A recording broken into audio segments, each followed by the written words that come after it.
σώσον Κύριε των λαών σου και ευλόγησον την κληρονομία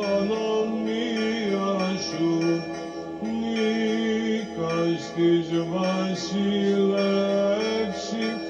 κατά βαρβάρων βαρούμενος και τόσων φυλάτων